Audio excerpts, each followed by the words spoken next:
from the garden.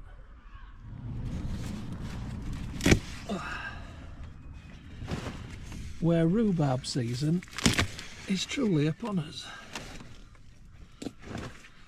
And this year I've got a monster.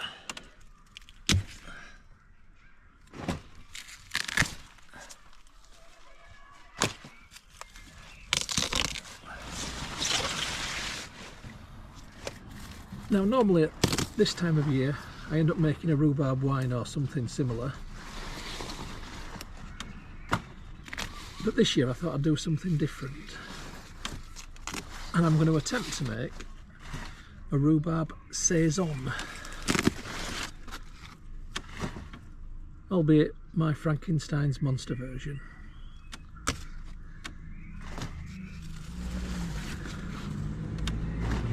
I think that's plenty to be going on with.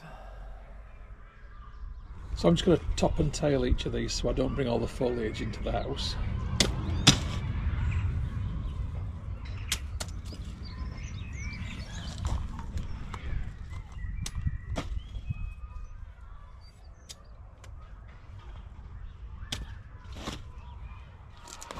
And this is Jurassic Park.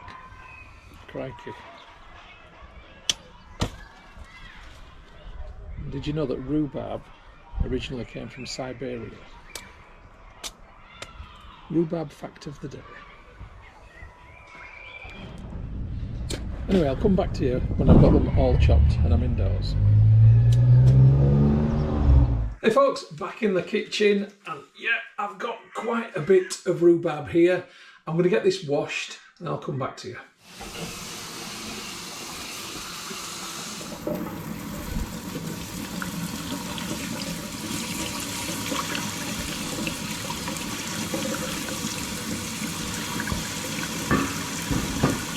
Well, that's not a bad load, but I'd like to know how much I've got. So what I'm going to do is chop it down, because that's going to be the only way that I can get it on the weighing scales. Right, so this pan empty weighs 1,063 grams, just over a kilo. Right, simply a case of just going like this, keeping your fingers on your hand and not chopping them off with it, and getting them in the pan. That one too. So that's all the rhubarb in the pan. Let's see what it weighs. And that is 3,786. And that means I've got 2.7 kilograms of rhubarb going into my Saison. I'm aiming to make between 20 and 23 litres. But before I go any further, let's have a look at the rest of the key ingredients. So here is what is going to go into this brew. Let me start you off. So I've got my rhubarb just there, as I've just mentioned, and I'm going to be using mostly spring water. I've currently got 8 litres of spring water just here. I will be using more than that, probably about 15. I've got some Cascade hops, which are homegrown. This is from 2 years ago. They may have lost some of their potency, but never mind, I don't mind. I'm using a Cooper's DIY beer kit. Now this is a lager kit and I'm making a Saison. So I asked ChatGPT if there was a way around it, and apparently there is. I'm trying it. It's a Frankenstein. It'll work or it won't work, but it'll be something. But essentially what I'm doing is losing or getting rid of the yeast that comes with it. I'm not going to get rid of it. That's going to go in a cider. And instead of that yeast, I'm going to use a special Saison yeast. And that Saison yeast is Mangrove Jack's French Saison yeast M29, producing Saisons and farmhouse style beers up to 14%. Now I like a strong beer, so I'm actually aiming for something north of 6% and hopefully around about the 7% mark, but that depends on if I've got enough sugars in there. So we'll now talk about the sugars. I've got 1 kilogram of dextrose monohydrate brewing sugar, and I've got 500 grams of Maltmaster spray malt, alongside obviously what comes in that. Now to feed my yeast, I've got some yeast nutrient, And then I've got one more ingredient just here. I'm going to use 12 Earl Grey tea bags in this brew. Now I've recently made a cider with these in and they had a nice lemony zestiness, and I think that'll go well with the rhubarb, which in itself has got quite a nice citrusy flavour. Now a Saison has got sort of different herbal qualities to the taste, and I think these will go well with it. It'll either work or it don't work. I'm learning by doing and you're learning by watching. So let's see what happens. Anyway, I've talked enough about what's going into it. Let's get on with the process. So this is going to be a 2-day process. I'm going to call today the cooking day because that's when things are going to get heated up. It's when things are going to get blended together and then left to cool. Tomorrow will be the day when everything gets chucked in the brew bucket and the yeast gets added, but I can't do that until everything's cooled down, which is why this is going to be a 2-day process. So to extract the juice from my rhubarb, I'm going to use this device here. This is called a steam press. This particular one is made by a company called Take and it was purchased from eBay. Let me show you the steam press. So first of all, you'll notice that there's some pipe work. I'm just going to let that dangle a minute. Now the lid on the top goes over a colander basket which has got holes in. Okay, the fruit goes in the colander basket. So that and the tea bags will go in here. Underneath the colander basket is this pan here, which allows steam up and collects juice, which goes down there and comes out of the pipe and into an awaiting demijohn. This is over a pan of water. Okay, so the water is heated, it produces steam. Steam comes up through here, steam hits the basket, and because of the clever design of this, with that just there, which covers the steam vent, it just collects the juice underneath in here, which will go down into the demijohn. I used this all last year for my ciders, and it worked perfectly. Now I must confess, I've never put just rhubarb in there before, or just rhubarb and tea bags in there before, but hopefully they will behave themselves enough for it to be successful. So I've already got my water in the steam press, so I now want to add the flavour ingredients in the top. So I'm going to get my Earl Grey tea bags and I'm going to line the bottom of the steam press with them so they are covering up the holes at the bottom of the steam press. That will mean that the liquid that comes out of the tea bag has got to drip through the Earl Grey tea bags, and hopefully that will then take the essence of the Earl Grey flavour into the cider. And of course, I didn't mean cider, I meant Saison. So there's my Earl Grey tea bags in, now to add the rhubarb on top. And in fact, let's just speed it up.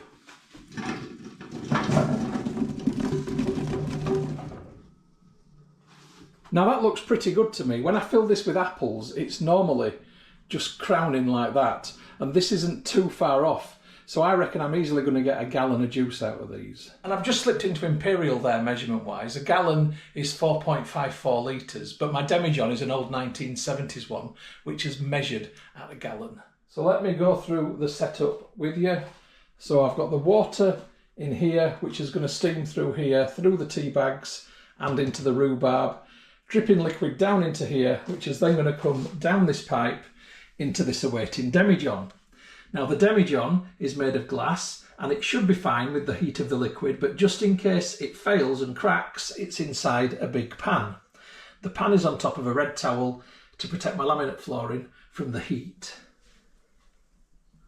I've also got the pan on a wok ring, and the reason I've got it on a wok ring is that it's a bit bigger and it expedites the process a little bit. I've just got to make sure that the water doesn't boil dry in the bottom. So without further ado, let's get some gas on very low. And that's ignited, and I just need to push this back. And that's now ignited and going lovely. Now it's going to be between 30 and 60 minutes before I see anything coming out of this. So whilst I'm waiting for that, let's get on with the beer part of it. So in order to get started with my beer, I need to add quite a bit of water, or 8 litres in this instance, into my big pan.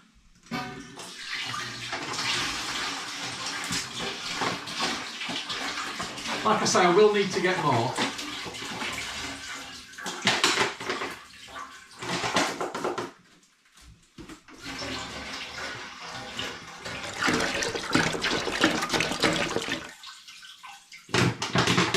I'll get the rest in and I'll come back to you.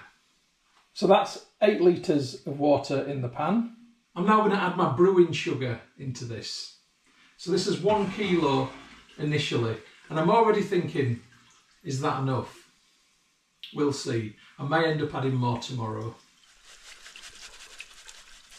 So before going any further, lid goes on and heat goes on. And I've got this on a nice low and slow heat because I don't want it to nuke. I don't want anything sticking to the bottom, and I want the brewing sugar to mostly dissolve before I go to the next step. So I'll catch you in a bit. So just 20 mins in, and you can already hear that something's definitely coming to a simmer in there. We've got steam on top. It shouldn't be too long. Let's have a look in this pan.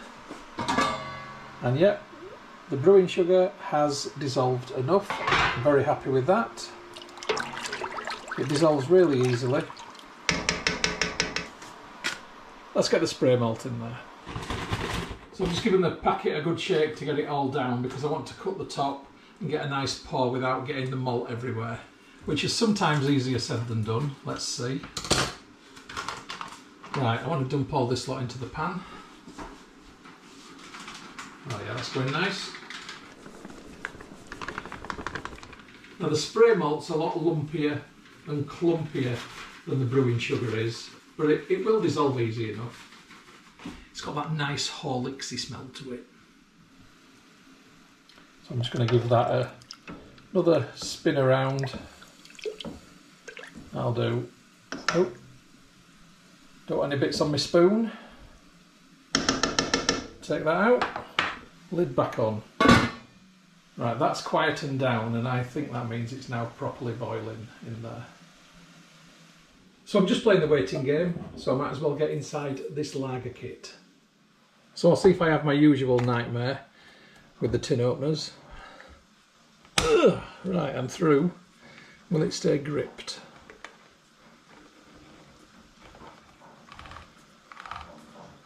Oh, unbelievable, Jeff. Amazing. Right, let's get that nice treacly goodness off there. Waste now, want now. I'm from Yorkshire. There we go. So let's have a look in here. Just give it a little stir around. Might as well start. It takes a while to get all this in. As you can appreciate, it's like emptying a jar of treacle. And I'm going to have to keep stirring the bottom so it doesn't stick as well. It takes a while, this. I'll come back to you. Now eventually gravity's going to stop this from coming out, but at least that's not a bad way to not have to hold the tin forever. I should be on Dull Men's Club with this. I need a banana for comparison. So just while that is doing its thing, I've happened to notice the very first little drip just hit the bottom in there. We're nowhere near a steady drip yet, but it isn't going to be very long. I suspect the tea bags have actually made this take a bit longer because it's going to have to get through them. So there's probably quite a bit of liquid build-up in this top pan at the minute. And that is looking like a bit more of a steady drip now, a bit of syrupy juiciness. You see in the bottom of the demijohn?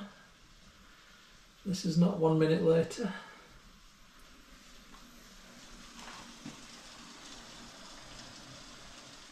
It smells absolutely fantastic. The rhubarb smell is the strongest, but you can also smell the Earl Grey as well. So hopefully that will translate into flavour. And a couple of minutes later, we have now got a torrent. Well, a trickle. But it's as good as it's going to get.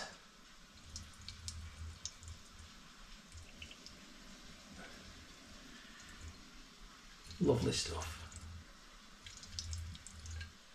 So this is working absolutely champion. Let's get back to this, and I think I have exhausted what I'm going to get out of that now. So it's time for the kettle. And I'm just going to pour boiling water into this nearly to the top, and that will loosen up all that other stuff that's in there. I'll put this on top to trap the steam in there, leave that for 5 minutes. So the next job is to give this a stir and make sure that there isn't anything stuck to the bottom. And indeed, there isn't. That's great.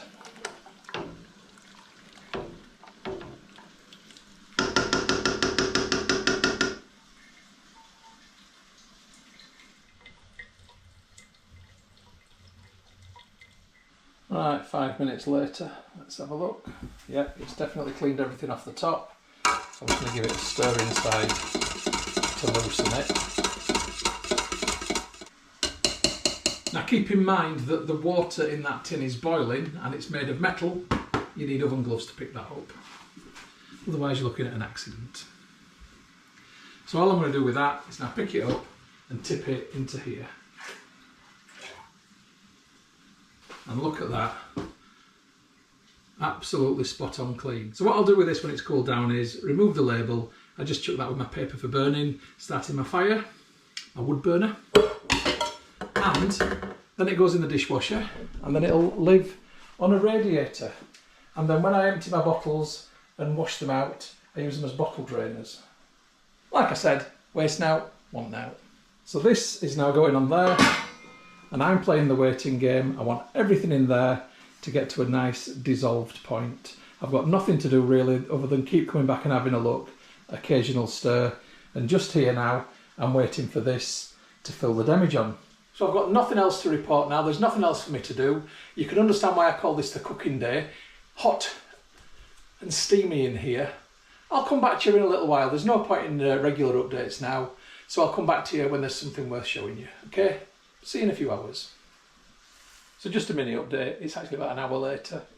This is nearly half full now, and this hasn't come to a simmer, but everything is completely dissolved. So I'm just going to turn the heat off on that now and leave it.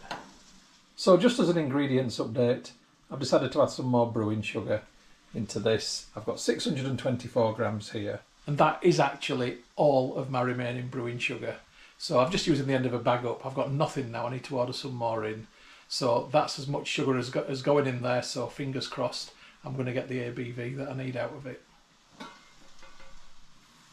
And that'll just dissolve nicely without me doing anything.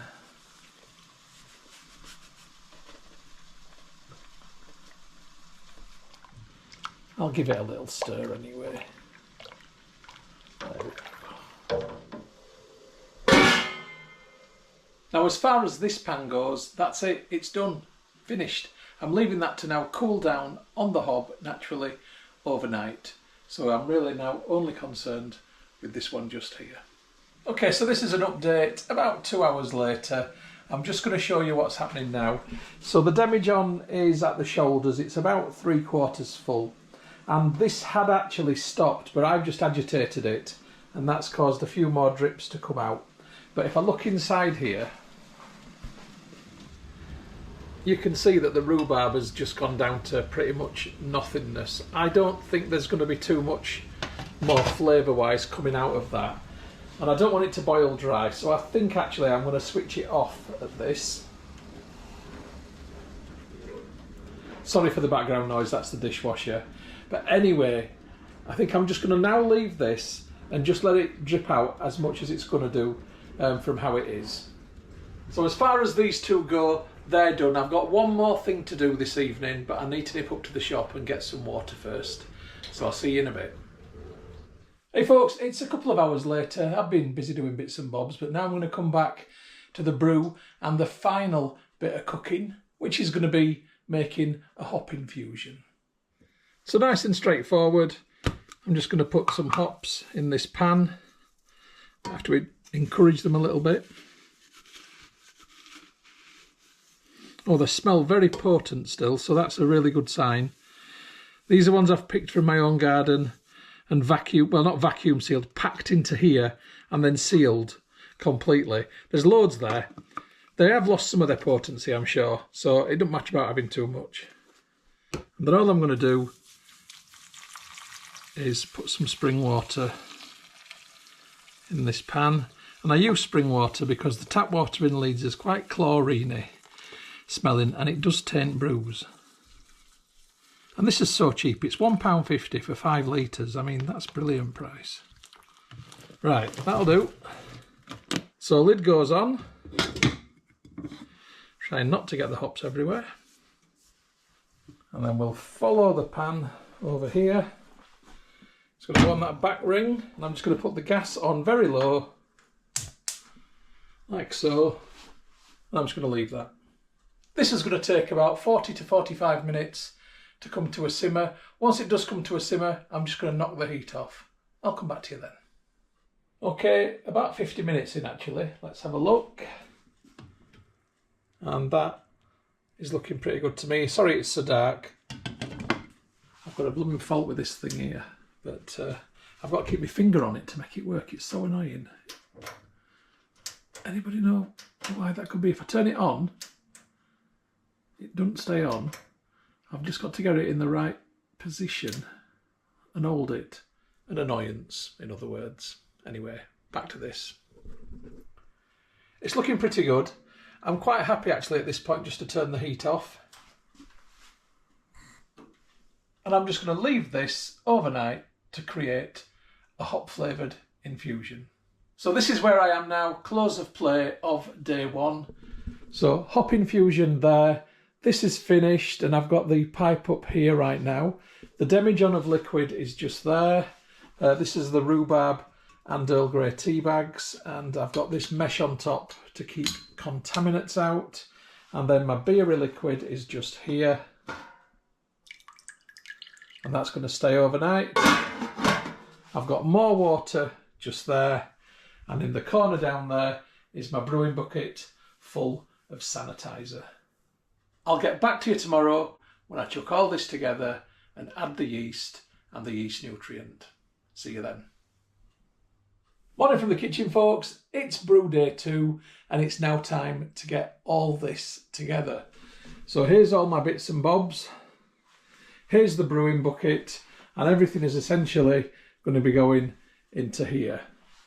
So I'm going to begin by adding the rest of this 5 litre bottle of water into the bottom of the bucket.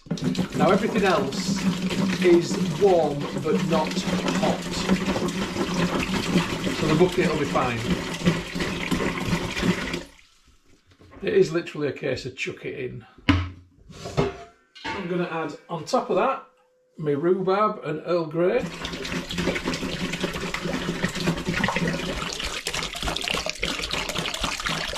It smells absolutely brilliant. Right, that's out of there. Next goes my hop infusion, and that's going through a sieve.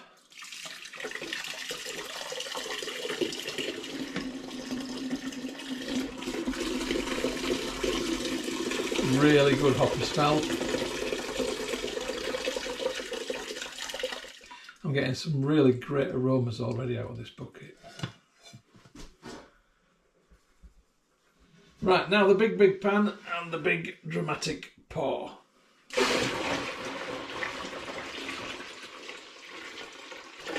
Wow.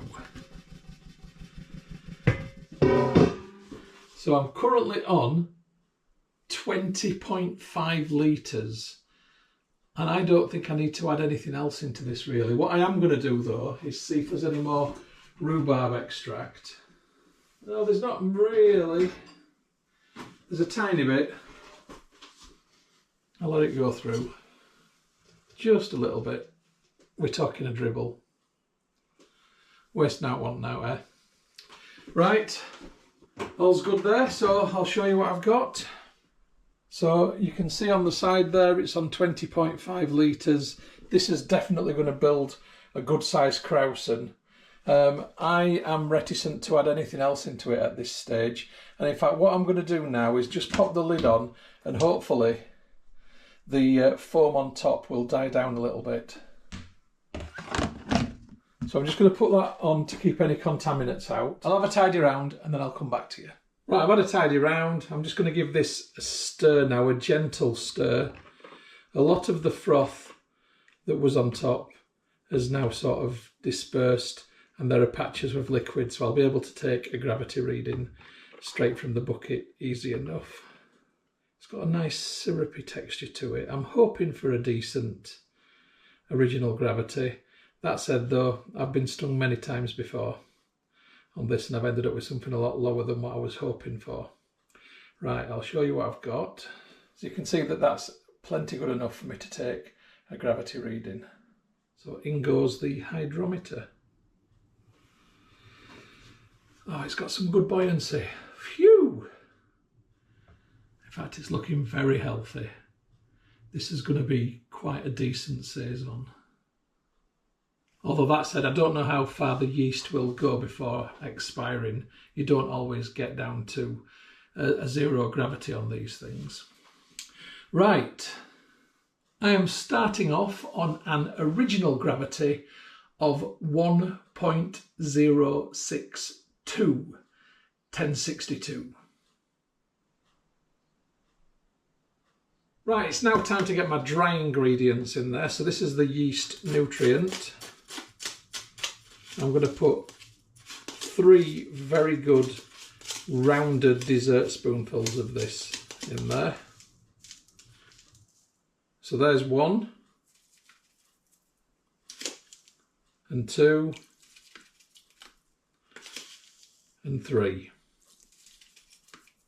So this is the Mangrove Jack's Saison yeast. It says on the front, it says on the front, French Saison yeast is an exceptionally high attenuative top fermenting ale yeast, creating distinctive beers with spicy, fruity and peppery notes. Ideal for fermentation of farmhouse style beer, producing Saisons and farmhouse style beers up to 14% ABV. This is Mangrove Jack's French Saison yeast M29. Now on the back of the packet it says, sprinkle contents directly onto a maximum of 23 litres of wort at 26 to 32 degrees Celsius. Right, I can tell you that it's currently 20 in my kitchen, it's not 26. I am going to start this off for the first day or two at about 20 and then I'm going to move it onto a heat pad. Now the reason I'm starting it off at a lower temperature than that is that I have a feeling that this is going to produce a massive krausen and blow through, and if I put it on the heat pad in my living room it's going to make a mess, whereas if I keep it on the sink area for the first day or two I can wash it down easier. So it's just really a pragmatic decision. Let's have a look at this yeast. Quite excited about this. Okay, get some spread on. Oh, it does look a little bit different. It's a slightly different shaped granule to what I'm used to seeing. You see it's quite elongated and not round like some yeast grains are.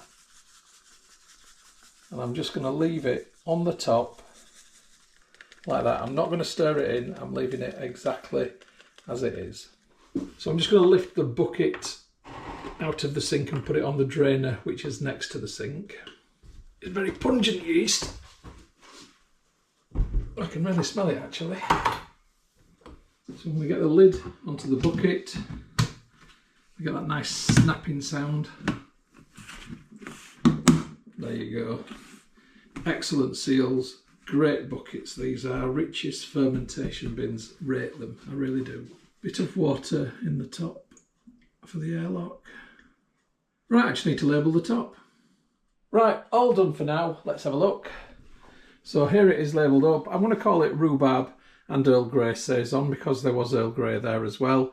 Original gravity 1.062, brew day 1, 8th of May 2025. I'm expecting fermentation to begin fairly soon. I don't think it'll be today, it might be tonight, but certainly tomorrow definitely. I think it's going to be a good fast one and I think it's going to create quite a bit of krausen. So that's what I'm thinking.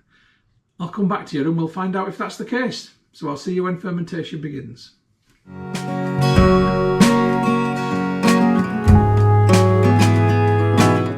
Hey folks, it's Brew. brew day 2, and as you might have heard, that gurgling in the background does indeed indicate that fermentation is happening.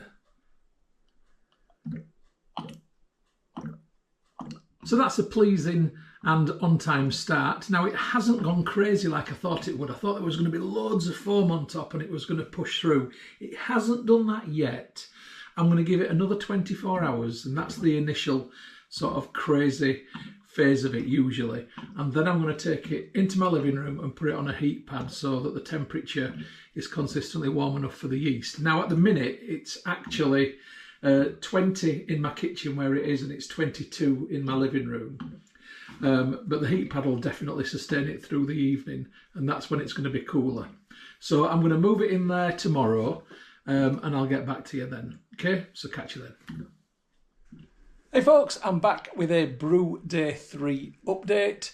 It's been a busy old day, currently fixing up old PCs to sell on, but the important business is over here.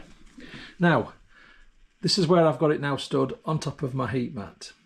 So this has only been turned on for an hour, so it's definitely not got up to temperature, but it should keep this at a better temperature for fermentation. So just a Brew Day 4 update, and it's all slowed down. I think this is going to be pretty much done within a week, and I'll be racking it next week. So I'll see you then.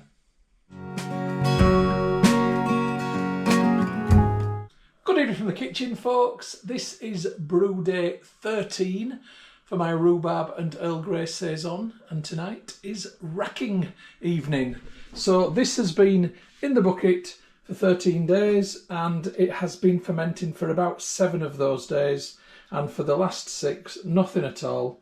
So I'm going to get it out of there and into these 4 awaiting cleaned and sanitised demijohns using my cleaned and sanitised funnels and jug. So I just need to get the lid off the bucket. There we go. It smells quite good. So this is the primordial soup that awaits us, and that's now going to go from there and into these. It really does have a nice smell actually, so that is a big positive. Quite ale-y, not lagery at all. Right, so literally dip jug, fill jug, and then tip into demijohn. Dip jug, fill jug, tip into demijohn, and it's quite a repetitive process. So you can see a nice foamy head building on that, that's always a good sign.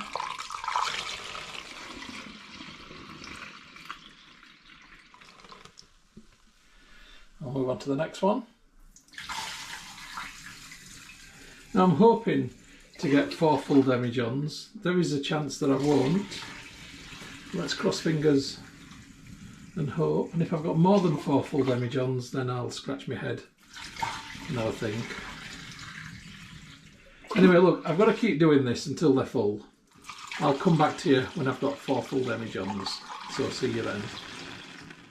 And there they are, like 4 fruity happy chappies. So each one's labelled Rhubarb and Earl Grey Saison, original gravity 1.062, Brew Day 1, 8th at 5th 24, racked 21st at 5th 24. That's demijohn number 1, number 2, number 3 and number 4. And if I step back, you can see the gradient of colour become lighter as you go along. So this one will have the most sediment in, and this one the least sediment in. So I'm going to put these away now, somewhere dark and cool, probably in my office, under a table, out of the way, and I'm going to leave them for a couple of weeks. And if after a couple of weeks they're looking reasonable, then it's going to be bottling. Incidentally, I've put them into demijohns because I simply prefer bottling from demijohns than I do from a brewing bucket. There's a lot more control over the process. So hopefully, fingers crossed, a couple of weeks' time, these are ready to bottle and I'll be drinking them this summer. Right. See you on the next part of the film. Good morning from the kitchen, folks. This is Brew Day 57 for my Rhubarb and Earl Grey Saison, and today is bottling day, big bottling day. Let's have a look. So here it is. It's not clear, but I didn't expect it to go clear. It's a Saison. There is some clarity. You can see my hand through it, but there's definitely a haze. And you do get that with Saison beer, so I'm not unduly concerned. Now, this has been racked for 43 days, and I've just decided now I need to get it out of there and into these bottles, because I think it's not going to get any clearer, and it's just sitting there, and potentially it could taint the flavour, because this one's not bad. There's barely any sediment in this one, but in demijohns 2, 3 and 4 there is a tiny little bit more sediment, and I don't want it sitting on the lees for too long.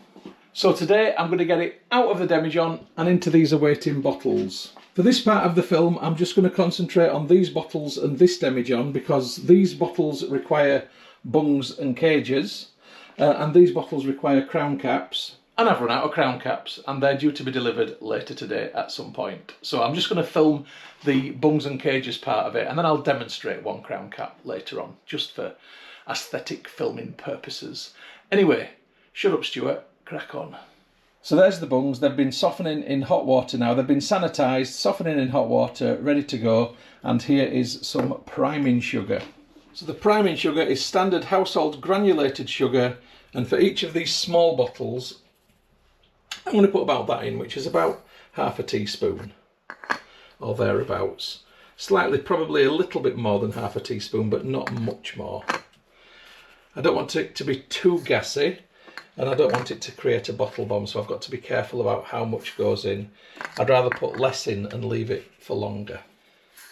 Now, the purpose of the priming sugar is that when the yeast which is left in there finds this sugar, it will smash it apart, and a byproduct of that will be a bit of a CO2 release. That will build up pressure in these bottles, and that pressure that can't escape will create the carbonation. That's the plan anyway, fingers crossed. Now I've got one bigger bottle, so I'm going to put a bit more into that one. There we go. Right, it's time to get the bung out of the demijohn. And I'm going to pop this siphoning tube in, and hopefully it should go somewhere near the bottom. Yep, there we are. That looks okay to me. It's pretty much on the bottom. And I'm going to get that out, and I'm going to put the first lot into the hydrometer flask. Let's rock and roll. So it's coming out quite murky, and then it's cleared up a little bit actually. That looks all right. And then into this bottle just here. Now I want to point out to you that this has not been sat on that windowsill all this time. It's been in a dark place. I've literally put it up there about 20 minutes ago, just for the purposes of this bottling. The sun is not shining on it. The sun doesn't come on there until about 2 PM this afternoon. So if my lids arrive before then, I'm going to bottle. And if they don't, I'll do it this evening or tomorrow. So there's a good reaction to the priming sugar in the first small bottle. I'm going into the first big bottle now, but you can see there it's got that nice head on it, and it smells it smells like a Belgian ale actually. I'm quite hopeful for this. This could be a good way forward of not having to have lager from a lager kit, because I don't mind a bit of lager, but I do find it a bit bland. So yeah, if it has a bit of character with some of this sort of yeast, then that's really positive going forward. And I'm just going to have to keep going from bottle to bottle because of the reaction to the sugar and the head building up. I'll show you.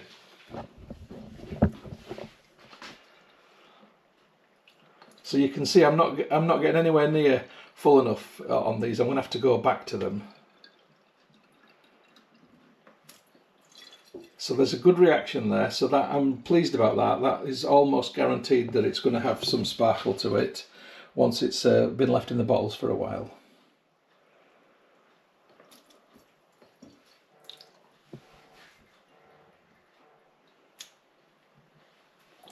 Back into this one, back into that one, back into that one, back into that one, back into that one, and keep going with them. Just had to bring an emergency last bottle in. And there we go. Bubbles in the siphoning tube says that is done. So I'm just going to lift that and drain the tube into that bottle. And I think I can top that bottle up with what's in the hydrometer tube. But before I do that, I need to have a look at the final gravity so we can work out the alcohol by volume. So here's the hydrometer tube. I'm just going to release the hydrometer again. And as usual, it's turned around the wrong way. This always happens. It is so flipping annoying. Right, this has finished on 1.006. 1.006. That's finished really low. I'm quite pleased with that. This is going to be a strong brew. Oh yes. So I'm just going to top that one up a bit.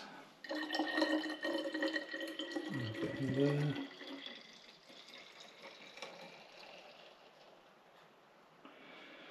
Just about perfect. I reckon a little jiggery pokery with some of the overfull ones and I'll be sorted. So I'll just have a mess about with that and then I'll come back to you to work out the ABV. Right, I've got my calculator. Let's work out the ABV from that. So I started on an original gravity of 1.062.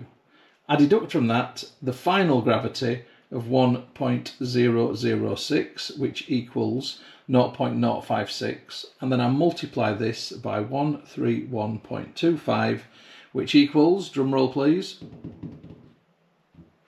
7.35%. I'm just going to say 7.4% because there will be a fractional fermentation takes place in those bottles from that extra priming sugar. And that means I've got me a right proper strong Saison, and I'm dead happy about that. Back of the net. So I'm just going to demonstrate bunging and caging on one of the bottles, just shaking off the excess water. So I push the bung into the bottle, all the way in, nice and tight.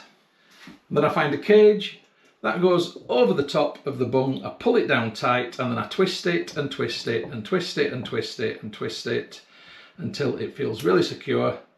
And unfortunately, this one's just snapped at the end, but it's already secure, so that's fine. It'll be okay. Just be a bit of a bind to get it off.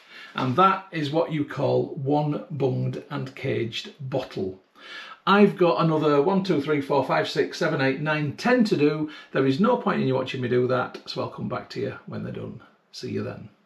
Incidentally, the cage is necessary because when the pressure builds up from that secondary fermentation from the priming sugar and the yeast and the gas that's released, the bung will raise. Okay, now if the cage isn't there, the bung will go poof and shoot out like a missile. That's why the cage is necessary. Right, back in a bit. Okay, that's the first 11 bottles bunged and caged, and it's made me realise that I'm not going to have enough Crown Cap bottles here for the other 3 demijohns. But thankfully, I've got a plentiful supply of 700ml bottles upstairs, which I would normally use for cider, which I'll use for this as well. So that's absolutely fine. Right, let's get these washed, because these have all got sticky residue on the outside, and there's nothing worse than trying to deal with sticky bottles. Well, there's lots of things worse than it, but from a brewing perspective, it's annoying. Nice and tidy is the way I like it. So here's my bottles. I'm going to leave them to dry, and whilst they're drying, I'm going to make some labels up. Right, I've just made a label up on a program called Printmaster, which is connected to this Fomamo Bluetooth printer, just an Amazon purchase basically, something from China no doubt.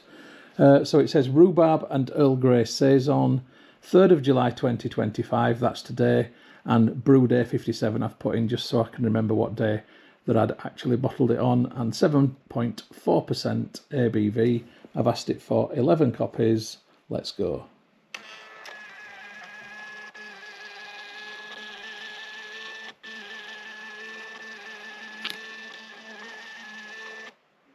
Right, I'll just demonstrate the labelling on one of the bottles. So, simply a case peeling off and placing it as straight as you can, or as I can. And sometimes it does look like a dog's back leg, but I think I've done all right on that one.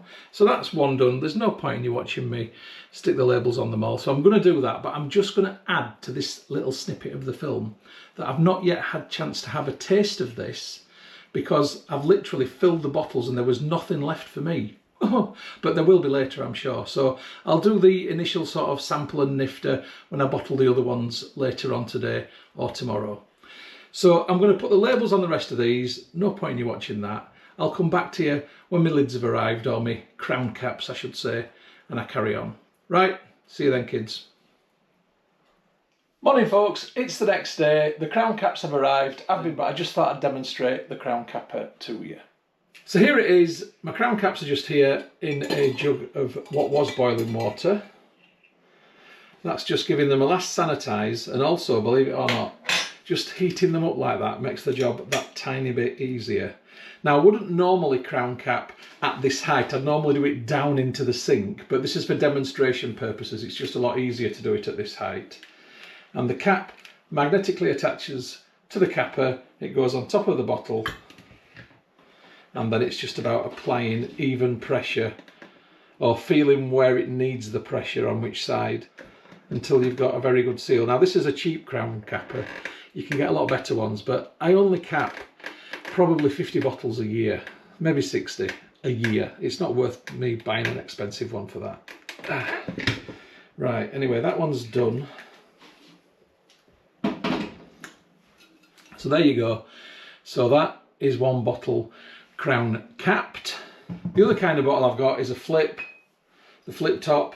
I've only got one of these actually, but that's simply a case of just putting the flip on top and pulling the side down to lock it in place. I won't demonstrate that to you, but you've all seen these before, I'm sure. So I'm going to carry on bottling. Hopefully I'll reach a point where I've got a sample left over to taste, so I'll come back to you then. Hey folks, I'm back. It's a bit later on, but this is essentially a taster of the Saison. So I'm just going to shove it in this glass. This is not conditioned. This is literally as I've bottled it today. And you can see it's definitely got that Saison-esque quality to the cloudiness. I mean, Saisons aren't clear, generally speaking. There's usually a bit of haze to them. There's a bit more haze in this one yet, but it's not had time to condition. I just wanted to give you some impressions of like smell and taste. So let's go in.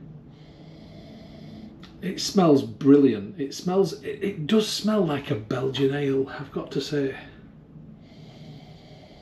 Really, really good nifter in there, and it just smells good. I'm going to try it.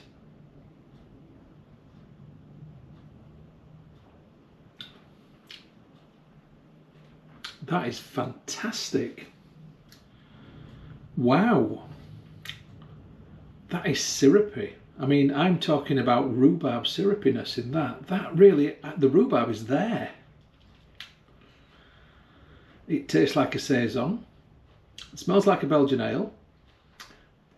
And the rhubarb is there. That is so nice. This is not even conditioned yet.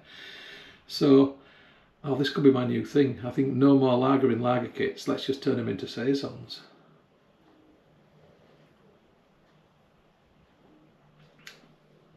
That's absolutely delightful. I can't wait for this to condition.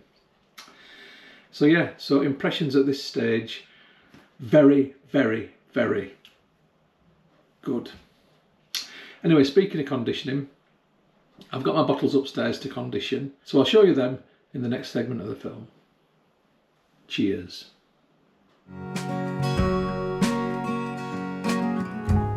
Hey folks, and welcome to the front bedroom where my Saison is going to condition. Here it is. It's just on these shelves, just here, so it's all those bottles there and those bottles there underneath. Now, during the conditioning process, the flavour will develop, but also the sparkle will develop within the beer as the pressure builds up from the secondary fermentation within the bottles. Now, normally I would do this somewhere that's intentionally warm, like downstairs on top of my drinks cabinet, so it's getting the heat from the conservatory coming in. But we're having such a nice warm summer, I don't need to do that. I can do it up here because the temperature in this room at the minute is 22, and this is 10 o'clock at night. So I'm going to come back to you in about a month's time for the opening and tasting. Catch you then. Good evening from the kitchen, folks. This is brew day 86 for my Rhubarb and Earl Grey Saison. It has been conditioning for 4 weeks in the bottle. I was going to wait a bit longer, but do you know what? I'm dying to try it, and I've run out of beer, so I really, really, really want to open it, so I'm going to do that. Now, I'm hoping for a beer that's going to open with some carbonation, so I'm going to get a tss. When I pour it, I'd like to see it create a head in the glass, and I'd like it to retain the head. I'd like it to smell nice and possibly fruity. I know it's going to be a bit funky because Saisons can be, but above all, I want it to taste delicious. And if I can taste the rhubarb through it, even better. Right, let's do it. Am I going to get a... Oh yeah, it was a little one. It wasn't a big one, but I have got vapour. There is vapour. That's great. Okay, I'm pouring tonight into the triple Carmelita glass. It has got the Saison quality of it not being quite clear, but it's got some degree of clarity to it. And look at that! Flipping heck! That looks like an absolute barnstormer. That is gorgeous looking. Wow! It's got a lovely creamy head on top. It's a gorgeous colour in the glass. Yes, you can't see through it completely. Well, you can't see through it, let's just be honest. But Saisons are like that. I'm really happy with that. Right, let's have a sniff. It's quite funky. It's almost got quite a like an ethanol, methanol type smell. You know when you're stilling and you get that sort of smell? I'm getting that kind of vibe off it. I guess that's just the funky yeast doing its thing. Okay, right, I'm going in for a taster.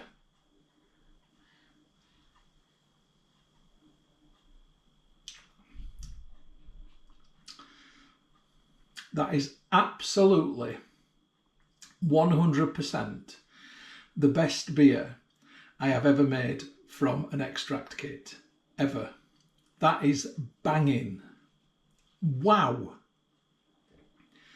That is absolutely gorgeous. Right, I need to go back to it and talk you through what I'm getting.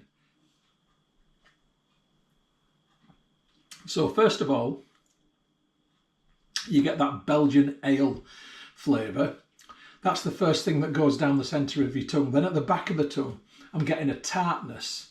And that tartness has then turned into fruit afterwards as an aftertaste, and that's the rhubarb.